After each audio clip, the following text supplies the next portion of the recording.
একজন এসে বলল, ভাইজান আপনার মেয়েরা দেখলাম আরেক ছেলের সাথে বাজারে ঘোরাফেরা করে, ওই রমনার বটমূলে দেখলাম আপনার মেয়ে আরেক ছেলেরে নিয়ে ফষ্টি নষ্টি করে, লোকের কথা বিশ্বাস করে বাসায় যে মেয়ের চুলের মধ্যে ধরে মাইর, আইজো মার কাইলো মাইর। এরকম হইতে পারে না? হয়তো ওই লোক আপনার মেয়ের মতো দেখতে আরেক মেয়েকে দেখছিল। এরকম হয় কিনা সমাজে?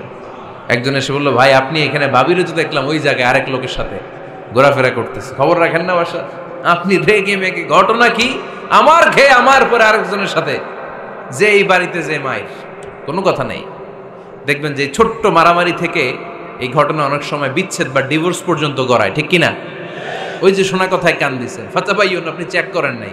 হয়তো আপনার স্ত্রীর মতো দেখতে বা আপনার স্ত্রী যে জামা পরে, যে পোশাক পরে, এরকম পোশাক পরে আরেক নারীকে দেখছে, আপনার বউ না এটা। আপনার মেয়ের ব্যাপারে যে তথ্য দিয়েছে এটা সঠিক নয়, সে আপনার মেয়ের মতো আরেকটা মেয়েকে দেখেছে, এসে আপনার কাছে বলে দিছে, আপনি বিশ্বাস করছেন। ভেজাল আছে না নাই? এই ভেজালগুলোকে থামানোর জন্য কোরআনে এই বিধানগুলো নাজিল করেছে কে? তাহলে ফরিদপুরের ভাইয়েরা, সমাজটারে সুন্দর রাখার তথ্য একটা শুনলেই বিশ্বাস করবেন না। সিলে কান নিয়ে গেছে শুনলেই সিলের পিছনে দৌড়, নাকি? কি করবেন?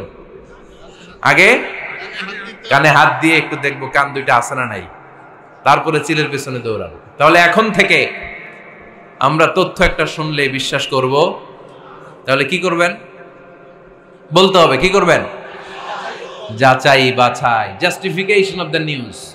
কোন নিউজ জাস্টিফিকেশন ছাড়া আমরা প্রচার করব, বিশ্বাস করব, শেয়ার করব না।